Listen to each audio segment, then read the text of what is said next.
전도 기도합니다. 사랑의 하나님 아버지, 자비하신 은총으로 우리들을 이 성찬에 참여하게 하시고 사제와 구원의 은혜를 다시 새롭게 하여 주심을 감사드립니다. 우리가 우리 주님의 동일한 지체임을 확인하게 하시고 우리와 함께 하시니 감사합니다. 서로 사랑하고 하나가 되는 길을 걷게 하시니 감사합니다. 주님의 살과 피가 우리의 육체를 온전히 덮게 하여 주옵소서. 우리로 하여금 복음에 합당한 자의 삶을 살게 하옵소서. 우리가 이 땅에 화평을 심는 자가 되게 하옵소서. 항상 예수 그리스도의 죽으심과 다시 사심을 증거하는 이 민족의 등불이 되는 삶 되게 하옵소서. 오직 하나님께 영광을 돌리는 주님의 자녀들 다 되게 하옵소서. 예수님의 이름으로 기원하옵나이다. 아멘. 이제 우리는 모두가 화평케 하시는 예수 그리스도 안에서 하나가 되었습니다. 예수 그리스도의 한 피 받아서 한 몸을 이룬 우리 지체들입니다. 작은 교회지만 우리가 주님 안에서 한 몸인 지체임을 깨닫게 되길 바랍니다. 하나님의 영광을 위해서 땀과 눈물을 흘리며 복음을 전파하는 우리 생명 있는 삶이 되길 원합니다. 이제 오늘 예배를 통하여 또 하나님이 기뻐하시는 산 제사가 되어 하나님께 영광을 돌리며 예수님의 사랑을 이웃과 함께 나누는 기독의 성도님 되시기를 바랍니다. 오늘 우리에게 주시는 말씀은 에스겔 37장 9절부터 14절까지의 말씀입니다. 5절부터 14절까지 우리 함께 있습니다. 5절부터 시작. 주 여호와께서 이 뼈들에게 이같이 말씀하시기를 내가 생기를 너희에게 들어가게 하리니 너희가 살아나리라. 너희 위에 힘줄을 두고 살을 입히고 가죽으로 덮고 너희 속에 생기를 넣으리니 너희가 살아나리라. 또 내가 여호와인 줄 너희가 알리라 하셨다 하라. 이에 내가 명령을 따라 태어나니 태어날 때에 소리가 나고 움직이며 이 뼈 저 뼈가 들어맞아 뼈들이 서로 연결되더라. 내가 또 보니 그 뼈에 힘줄이 생기고 살이 오르며 그 위에 가죽이 덮이나 그 속에 생기는 없더라. 또 내게 이르시되 인자야 너는 생기를 향하여 태어나라. 생기에게 태어나여 이르기를 주 여호와께서 이같이 말씀하시기를 생기야 사람 앞에서부터 와서 이 죽음을 당한 자에게 불어서 살아나게 하라 하셨다 하라. 이에 내가 그 명령대로 태어나였더니 생기가 그들에게 들어가매 그들이 곧 살아나서 일어나 섰는데 극히 큰 군대더라. 또 내게 이르시되 인자야 이 뼈들은 이스라엘 온 족속이다. 그들이 이르기를 우리의 뼈들이 말랐고 우리의 소망이 없어졌으니 우리는 다 멸절되었다 하느니라. 그러므로 너는 태어나여 그들에게 이르기를 주 여호와께서 이같이 말씀하시기를 내 백성들아 내가 너희 무덤을 열고 너희로 거기에서 나오게 하고 이스라엘 땅으로 들어가게 하리라. 내 백성들아 내가 너희 무덤을 열고 너희로 거기에서 나오게 한즉 너희는 내가 여호와인 줄을 알리라. 내가 또 내 영을 너희 속에 두어 너희가 살아나게 하고 내가 또 너희를 너희 고국 땅에 두리니 나 여호와가 이 일을 말하고 이룬 줄을 너희가 알리라. 여호와의 말씀이니라. 아멘. 이제 베네수엘라의 지진이 나서 2,600명이나 되는 이제 분들이 사망을 하게 됐고 점점 사망자가 늘어나고 있습니다. 그 중에서 이제 6일 만에 그 잔해 속에 묻혀 있던 베르나르라는 분을 이제 구출해냈죠. 이분이 그 겹겹이 쌓인 그 식은떡처럼 쌓인 잔해들 밑에서 소리를 내면서 손을 움직이면서 이제 4개국에서 나온 온 구조대로 온 사람들하고 소통을 하면서 이제 6일을 버텨내고 간신히 그분을 구해냈습니다. 이렇게 생명이란 참으로 중요한 것입니다. 에스겔은 생명이 없는 이제 공동묘지에 하나님의 명령대로 가게 됩니다. 그런데 그곳에서 살아나게 하는 역사를 일으키는 내용, 그게 바로 우리가 읽은 본문입니다. 이스라엘은 소망도 없고 희망도 없고 비전도 없는 그런 시대에 살고 있었습니다. 바벨론의 포로로 나라가 망해서 끌려갔죠. 그리고 절망 끝에 서서 여자들은 이제 옷이 벗겨진 채로 길거리에 끌려가면서 강간을 당하고 남자들은 채찍에 맞으면서 이렇게 해서 바벨론으로 끌려가는 어둡고 암울한 시기였습니다. 이럴 때 예레미야 선지자는 이제 이들이 바벨론 포로로 끌려가기 전에 눈물을 흘리면서 여러분이요 제발 하나님께로 돌아오십시오. 우상 섬기지 말고 하나님께로 돌아오면 살 길이 열립니다 라고 눈물을 흘리며 외쳤지만 이스라엘 사람들은 그 말을 듣지 않고 여전히 바알신을 섬겼죠. 그럴 때 결국은 나라가 망하게 됐고 예루살렘 성전이 무너지게 됐고 사람들이 다 포로로 끌려가게 된 것입니다. 그런데 에스겔 선지자를 통해서 이제 하나님께서 너희를 다시 회복시킬 것이다. 너희 나라를 다시 회복시키시고 너희 나라로 다시 돌아갈 수 있게 해줄 것이라는 희망의 메시지를 주는 것이 에스겔입니다. 그리고 이제 여기에 보면 공동묘지에서 보는 많은 마른 뼈들이 바싹 마른 뼈들이 살아나는 역사와 또 환상 중에 두 막대기가 하나가 되는 예언, 북이스라엘과 남유다가 하나가 되어서 한 마음으로 살 것이다라는 그런 소망의 메시지를 주고 있지요. 또 오늘은 맥주 감사주일입니다. 이스라엘 백성들은 이제 농사를 지어서 보리 농사 첫 수확을 했을 때 하나님 앞에 그 보리 농사 진 수확물을 들며 하나님께서 지켜셔서 우리가 이렇게 먹을 수 있게 됐으니까 하고 감사하는 절기를 지냈습니다. 그리고 오늘은 백향교회가 1990년 6월 7일 창립이 되어서 벌써 36주년이 되는 주일이죠. 우리 교회가 제가 여기에 부임한 지도 10년째, 다음 주가 10년째가 됩니다. 다음 해가 되면 10년이 됩니다. 여기까지 아무것도 없었던 이곳에 하나님께서 인도하셔서 우리가 적은 인원이지만 예배드릴 수 있다는 것이 참으로 감사합니다. 오늘 본문 1절부터 14절까지 보면 아무리 깊은 절망과 영적인 죽음 상태에 있을지라도 하나님의 말씀이 있고 성령의 바람이 임하면 군대와 같이 바싹 마른 뼈들이 살아난다라는 말씀을 하고 있습니다. 이렇게 에스겔 선지자는 절망과 캄캄한 어둠 가운데서 소망을 보여주고 있죠. 36장 26절에 보면 또 새 영을 너희 속에 두고 새 마음을 너희에게 주되 너희 육신에서 굳은 마음을 제거하고 부드러운 마음을 주시며 또 내 영을 너희 속에 두어 너희로 내 율례를 행하게 하리니 너희가 내 규례를 지켜 행할지라. 아멘. 이렇게 말씀했어요. 하나님의 영을 주셔서 딱딱하게 굳어있는 마음을, 하나님을 멀리했던 마음을 부드럽게 바꿔주신다는, 부드럽게 변하게 만들어 주신다는 소망의 말씀입니다. 굳은 마음은 바로 하나님을 버리고 우상을 섬기며 자기의 생각대로 원망과 불평으로 가득 찬 마음이었습니다. 그러나 하나님의 영으로 부드러운 마음이 된다라는 거예요. 찬양하는 마음이 된다라는 거예요. 기도하는 마음으로 변화시킨다는 거죠.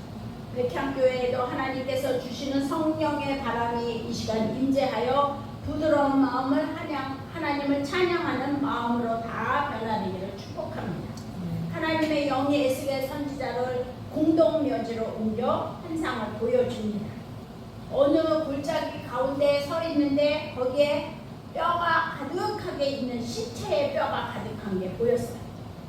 에스겔을 그 뼈 앞으로 지나가게 하셨어요. 그런데 이 뼈가 너무 말라서 바삭바삭해서 훅 하고 불면 날아갈 정도였습니다. 이처럼 우리의 삶 속에는 내 힘으로 도저히 빠져나올 수 없다고 생각되는 시체와 같은 마른 뼈와 같은 절망의 골짜기가 있습니다. 이 절망의 골짜기 가운데 있을 때 우리는 절망하는 것이 아니라 살아계신 하나님을 믿고 소망을 가져야 합니다. 이 마른 뼈들의 상태는 0%도 없는 상태, 완벽한 죽음과 절명의 상태를 의미하죠. 그래서 11절을 보면 이스라엘이 이렇게 탄식합니다. 우리의 뼈들이 말랐고 우리의 소망이 없어졌으니 우리는 멸절되었다 라고 이제 고백을 한 거예요. 바벨론 포로로 잡혀가서 나라를 잃고 영적으로 완전히 죽어있는 이스라엘 백성들의 고백이었죠. 그때 하나님께서 질문을 하십니다. 인자야, 하나님의 영이 말씀하시되 이 뼈들이 능히 살 수 있겠느냐? 인간의 이성으로는 절대로 불가능합니다. 이렇게 먼지같이 마른 뼈가 어떻게 살아나겠습니까? 라고 대답해야 하는데 에스겔 선지자는 그렇게 대답하지 않고 내가 대답하되 주 여호와여 주께서 아시나이다. 주 여호와여 주께서 아시나이다. 하나님께서는 살릴 수 있다는 암시를 주고 있습니다.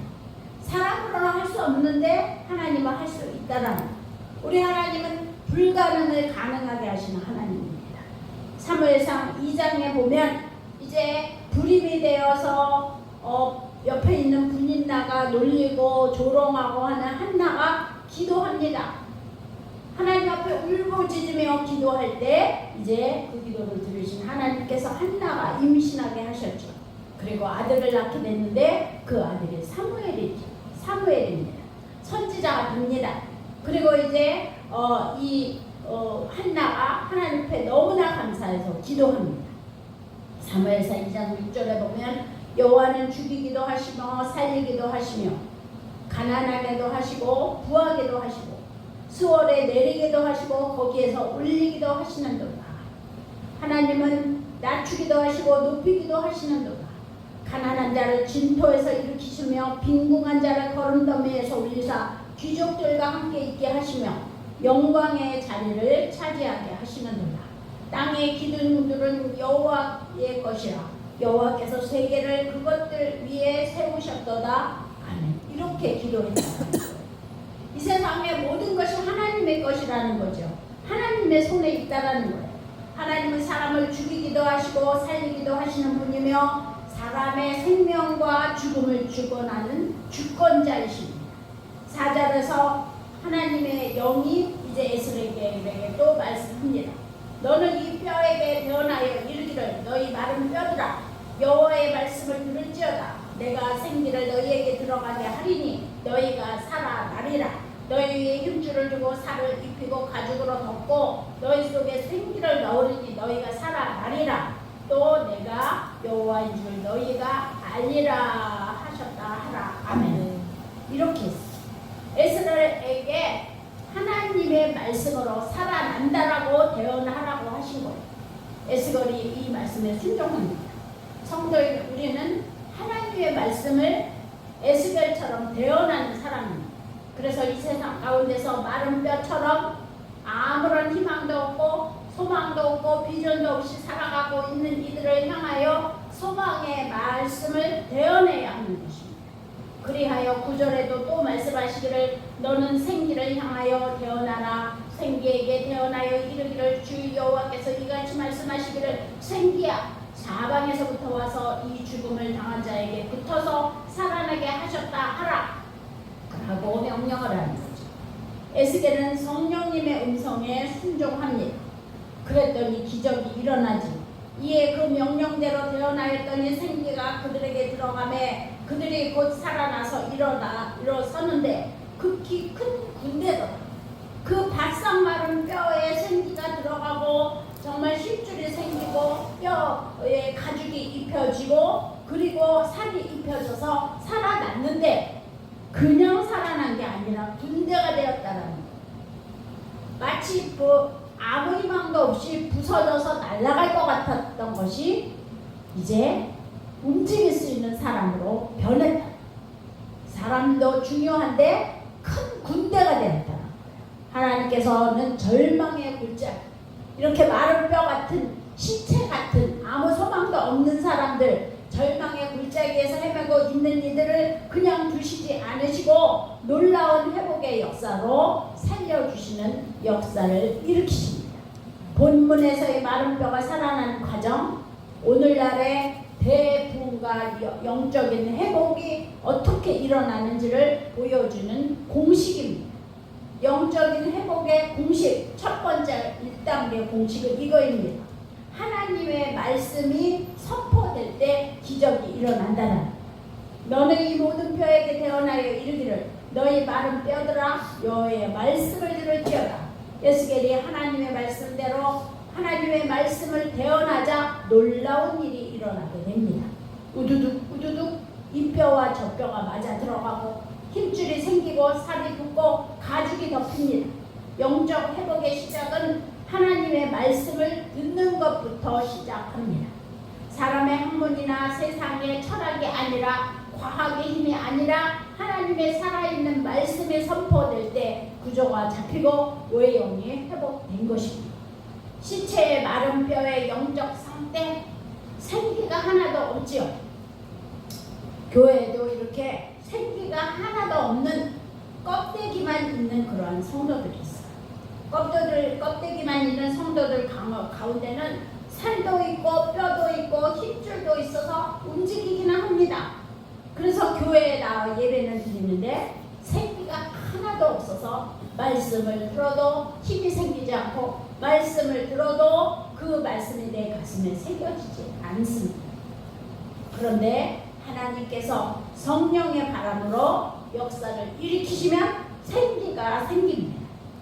그래서 우리 백향교회 가운데에도 하나님의 생기가 들어가서 살아나는 역사가 일어나기를 축복합니다.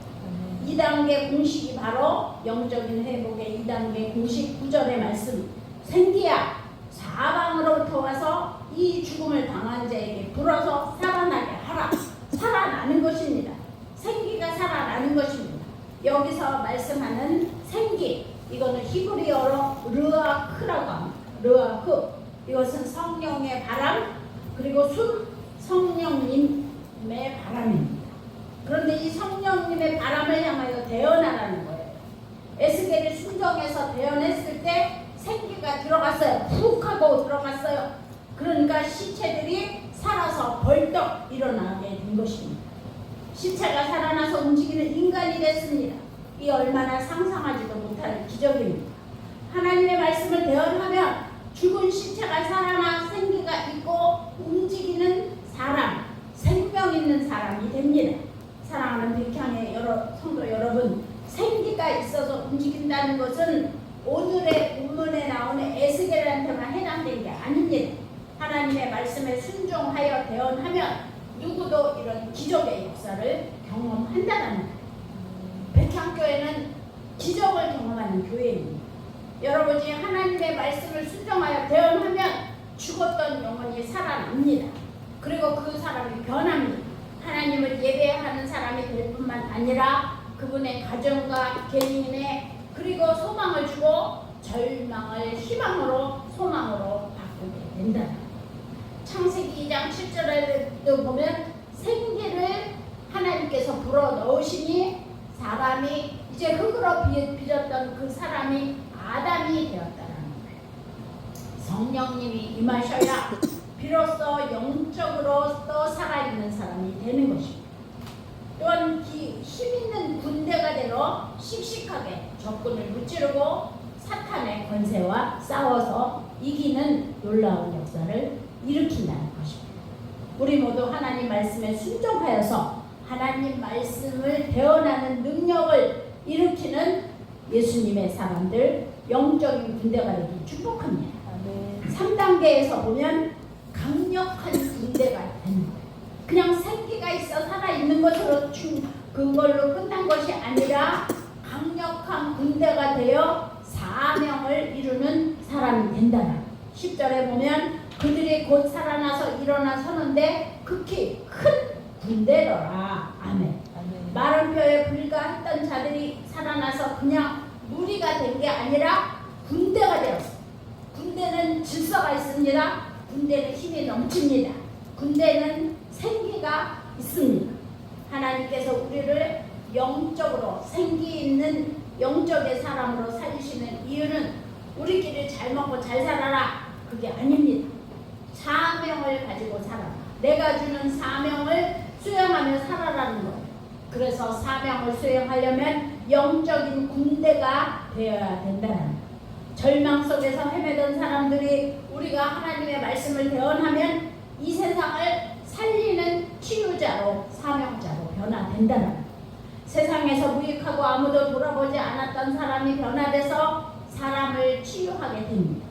그 사람에게 어떤 말을 하면 그 사람의 상처받은 마음, 딱딱했던 마음이, 묻었던 마음이 녹아내리는 거예요.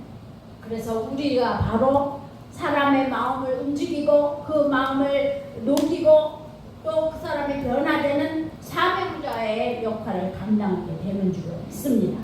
요한계시록 22장에 보면 요한에게 하나님께서 생명수의 강을 보이면서 말씀하십니다. 성령으로 변화된 대언자는 생명수의 강을 보여주는 사람입니다. 이 땅에는 사명자 된 성도들이 살려내야 할 사람들이 가득 차 있습니다. 요한복음 22장, 요한계시록 22장입니다. 또 그가 수정같이 맑은 생명수의 강을 내게 보이니 하나님과 및 어린 양의 보좌로부터 나와서 길 가운데로 흐르더라. 강 좌우에 생명수가 있어 12가지 열매를 맺되 달마다 그 열매를 맺고 그 나무 잎사귀들은 만국을 치료하기 위하여 있더라. 아멘. 이 만국을 치료하기 위하여 있는 이 잎사귀가 바로 우리 교회의 사명입니다.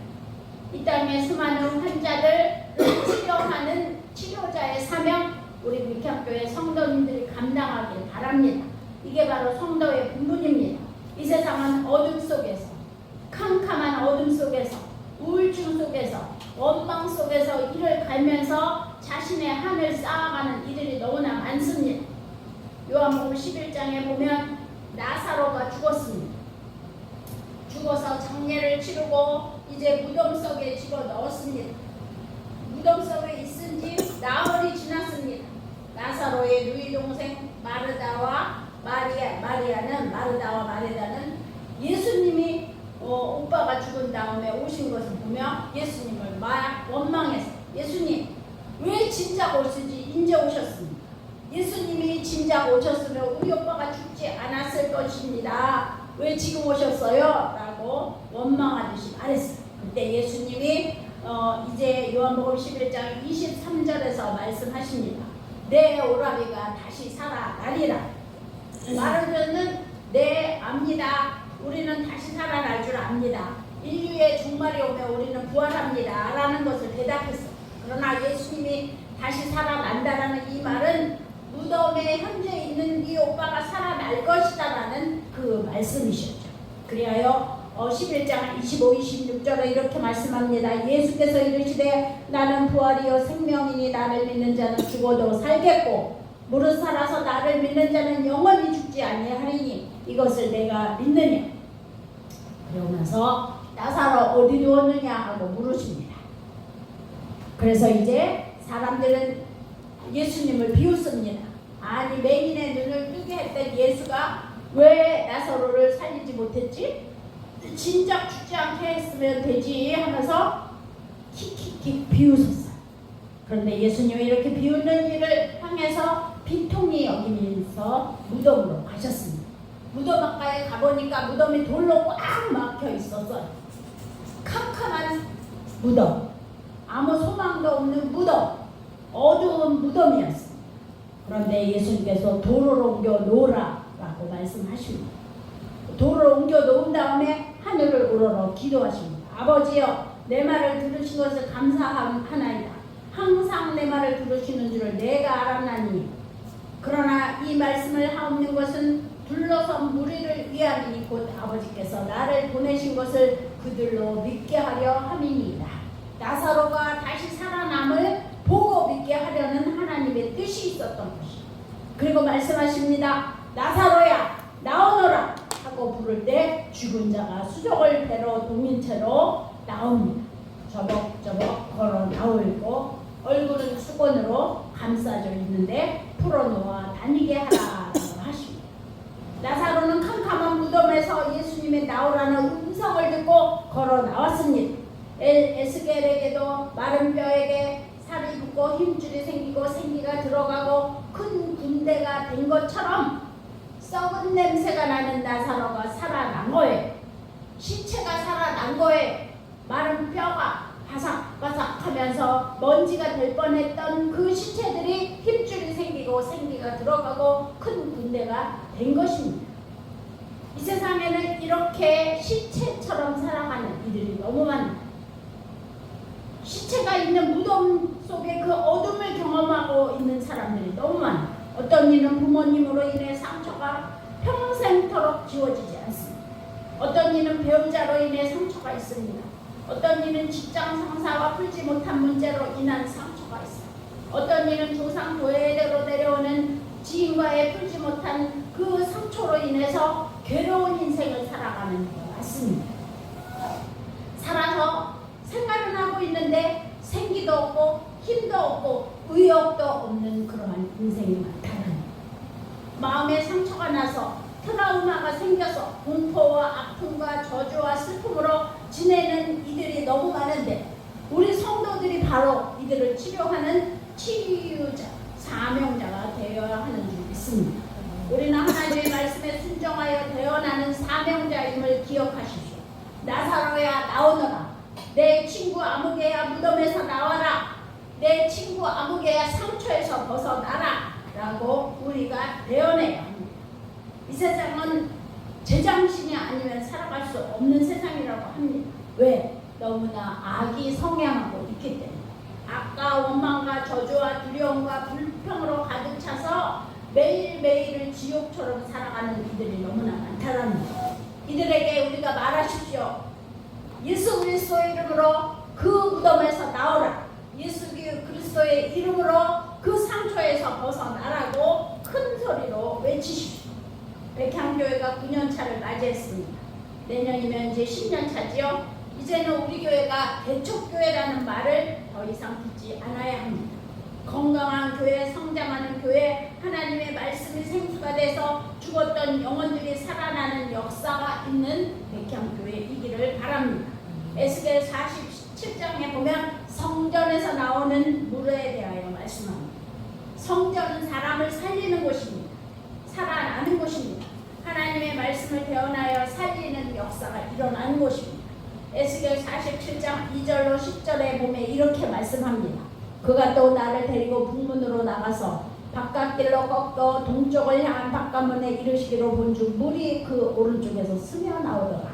그 사람이 손에 줄을 잡고 동쪽으로 나아가며 천척을 측량한 후에 내게 그 물을 건너게 하시니 물이 발목에 오르더니 다시 천척을 측량하고 내게 물을 건너게 하시니 물이 무릎에 오르고 다시 천척을 측량하고 내게 물을 건너게 하시니 물이 허리에 오르고 다시 천척을 측량하시니 물이 내가 건너지 못할 강이 된지라. 그 물이 가득하여 헤엄칠 만한 물이요 사람이 능히 건너지 못할 강이더라. 그가 내게 이르시되 인자야 내가 이것을 보았느냐 하시고 나를 인도하여 강가로 돌아가게 하시므로 내가 돌아가니 강 좌우편에 나무가 심이 많더라.